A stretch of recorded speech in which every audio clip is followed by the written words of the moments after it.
Hello everyone. So in this session we are going to see about two more classes in the Java, that is StringBuffer and StringBuilder. So when my requirement is to achieve the immutability, then I will go with the string objects, right? But when I don't want immutability, I can accept that object can be mutable, then Java provides two more classes. One is StringBuffer and another one is StringBuilder. So using both of these classes you can update the object content. Okay, you can change the value for that object after its creation. So in case of string, we have created the string objects by using two ways. One is using the string literals like this, string str1 is equal to hello, and using the new keyword to create the string object. Okay, but in case of StringBuffer and StringBuilder, we don't have any literal thing.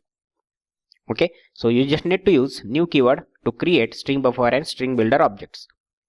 So in case of the string, which is immutable, if we try to change the content of this str1 with the help of concat method, this will create a separate object in the heap with the hello world content.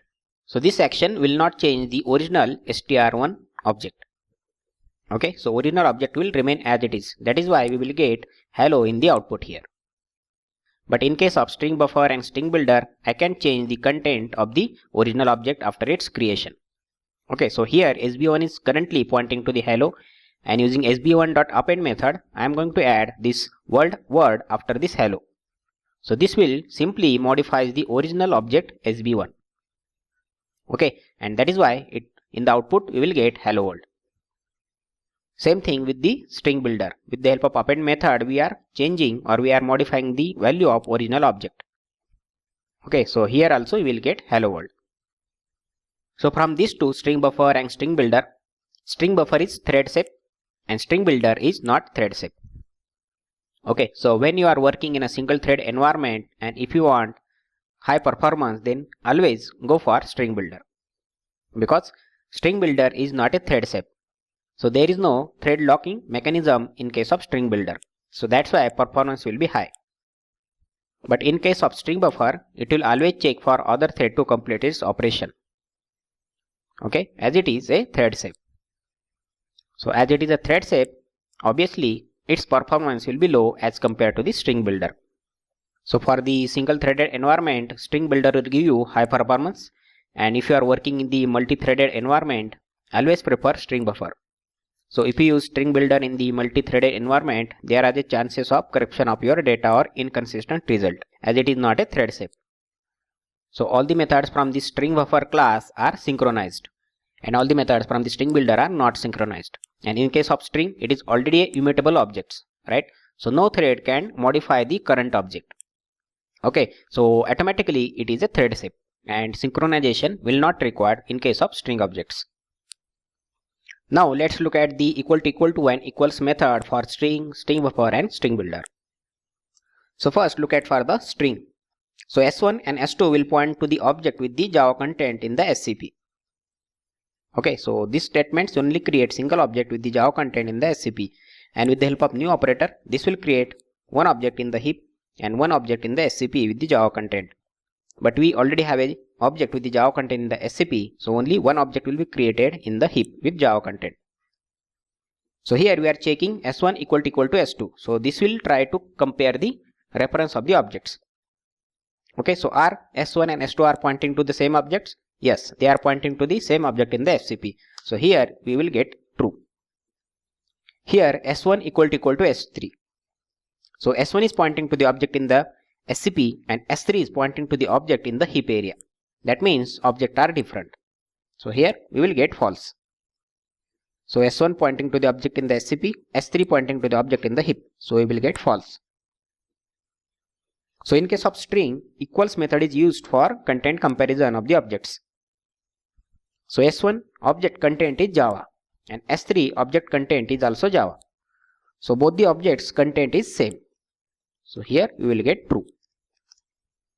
Now coming to the StringBuffer. So here we don't have any literal thing, right? So for creating the StringBuffer or StringBuilder objects, we always use the new operator.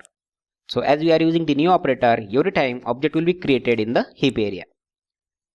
Okay, so this will create one object with the Java content in the heap, and buffer2, this will also create another object in the heap area with the content Java. So now here we are checking buffer1 equal to buffer2. So again we are checking the addresses. Okay, references. So both the buffer1 and buffer2 are pointing to the different objects. So again he will get false here. And in case of StringBuffer and StringBuilder, equals method is not overridden method from the object class.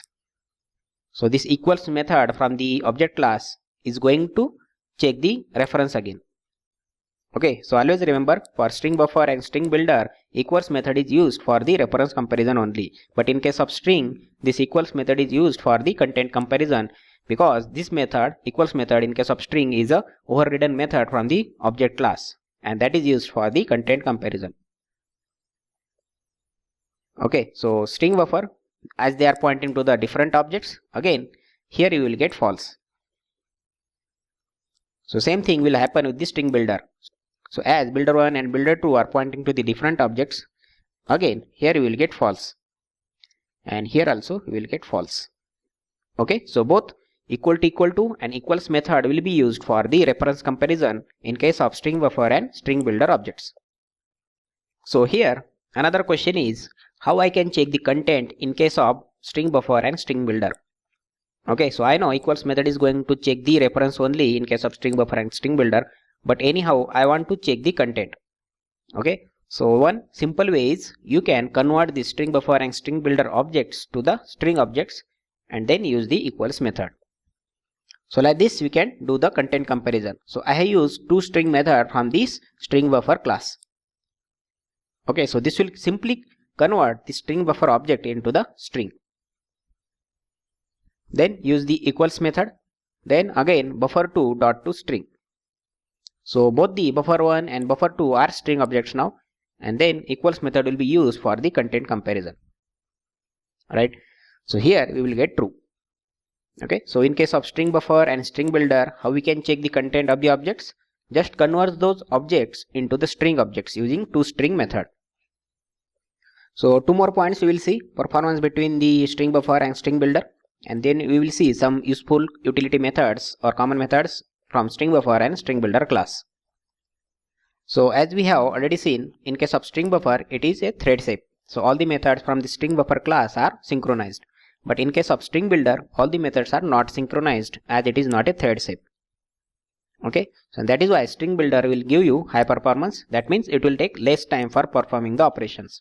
But in case of StringBuffer, it will wait for another thread to complete its operation. Okay, every time it is going to check if current thread is performing some action or not on the objects. So it will wait for that thread to complete, and then it will start the current thread's operation. Okay, so obviously StringBuffer will take more time as compared to the StringBuilder. Okay, so let's try to prove that. So in this line, I am going to check the current system time, and that value will be millisecond. So I will note that value in the start time long type of variable. Okay, then I created the StringBuffer object, and using the for loop, using the append method, I am adding capital A and after that 1 in the current StringBuffer object.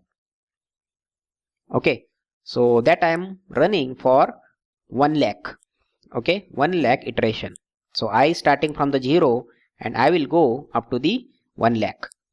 Okay, so this buffer object is going to update for 1 lakh times with the capital A and 1. So once this for loop is ended, we are again going to check the current system time in the millisecond. So we will just simply subtract both the times so that we will get total execution time taken by the StringBuffer for whole operation. So same operation we are doing in case of StringBuilder as well. Here we are creating the StringBuilder object, and again for 1 lakh times we are going to append capital A and 1 in the StringBuilder object as well. So both the operations are same for StringBuffer and StringBuilder, and now we will see how much time it will take for StringBuffer and StringBuilder.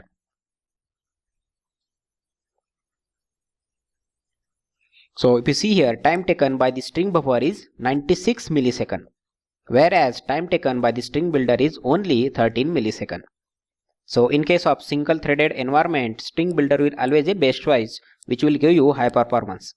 But in case of multi-threaded environment, StringBuffer will always be a best choice, even though it will take some more time as compared to the StringBuilder, but you will not face issue of the data corruption or data inconsistency. So these are some commonly used methods for the StringBuffer and StringBuilder. So both StringBuffer and StringBuilder have the identical methods. Only difference is StringBuffer methods are synchronized and StringBuilder methods are not synchronized. So here we are creating the StringBuffer object with the hello content. So this append method will append the world after hello. Okay, so this is going to change or modify the current existing object. Okay, no new object will be created in the heap. So using insert method, I can insert any character at specified index. Okay, so here at the 5th index, I am inserting comma. That means after hello, we will get comma. So hello, comma, and then we have world. Now using replace, we will be able to replace some characters in the given StringBuffer object with the new characters. So with this method, I have provided start with the 6th index and up to the 11th index.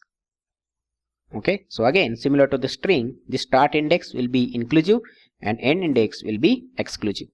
So this range is nothing but from 6 to 10 index. Then with the help of delete character at method, we can delete a specified index character. So here I am going to delete the character at 5th index. So at the 5th index we have inserted the comma. So simply I am going to delete that comma here. And then useful method, this reverse method will be able to reverse the content of the StringBuffer object. So in case of string, we don't have this reverse method, right? So whenever you want to reverse the string, you need to convert that string object into the StringBuffer, and we have this ready-made method by which we can reverse the string. So all these methods will work in the same way for StringBuilder class as well. So now let's see the difference between string, StringBuffer and StringBuilder with this tabular format. So first difference is in case of mutability property. So string is immutable, but StringBuffer and StringBuilder are mutable objects. Next is thread shape. So as string is immutable, by default it is a thread shape. StringBuffer is thread shape, whereas StringBuilder is not a thread shape. So coming to the performance, in the single threaded environment, string will be slow, because it is going to create new object every time when you are going to change the content of the string object. Okay, so due to the immutability property, it will always create a new object due to the runtime operation in the heap area. Then in case of StringBuffer in the single threaded environment, as it is providing you the thread safety property, it will be slow compared to the StringBuilder. Okay, so which one is the fastest between these three? StringBuilder is the fastest. Okay, so there is no synchronization overhead in case of StringBuilder, as it is not providing any thread shape property. So that's why it is fast. Then performance in the multi-threaded environment. So both string and StringBuffer are providing the thread safety property. So both are safe, but StringBuilder is not providing any thread safety, so that is not a safe. So here you may face data corruption or data inconsistency in the StringBuilder. So that is why it is not safe. So synchronization. Synchronization is not required in case of string, as they are immutable. Okay, so no thread can modify the current string object.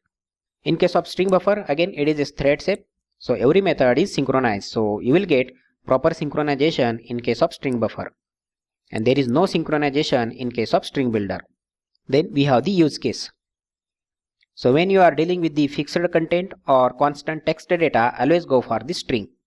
But when in the multi-threaded environment, if you want to go for safe string manipulation, then always go for StringBuffer. Okay, and we have already seen StringBuilder will give you the fast string manipulation in the single threaded environment. Now creation part, how we can create the string objects. So we have two ways, with the literals and with the new keyword as well. But in case of StringBuffer and StringBuilder, we can only use the new keyword only. Okay, so literals are only exist for the string. They are not available for the StringBuffer and StringBuilder. Then we have some common methods we have already seen in case of string, StringBuffer and StringBuilder. Memory location. So when we create the string objects, depending upon how you created the object, those objects will be created either in the SCP or heap area. So all the objects, all the string object when you create with the new keyword will create one object in the heap and another object in the SCP for reusable purpose. And in case of StringBuffer and StringBuilder, we are using the new keyword only. So they are going to create object in the heap only. So can we use the literals? No. In case of StringBuffer and StringBuilder, we cannot use the literals. Only new keyword you can create for creation of the objects. So literals are only applicable for the string. So in the example, we can either use the string literals like this, string s is equal to Java, or string s is equal to new string in the bracket Java. And in case of StringBuffer and StringBuilder, we will always use the new keyword for creation of the objects. So one more difference between StringBuffer and StringBuilder for the equals method. So equals method in case of string is a overridden method from the object class, and that will be used for the content comparison. But equals method in the StringBuffer and StringBuilder will be used for the reference comparison only. Okay, so these are the some important difference between StringBuffer and StringBuilder, which will help you in the interviews.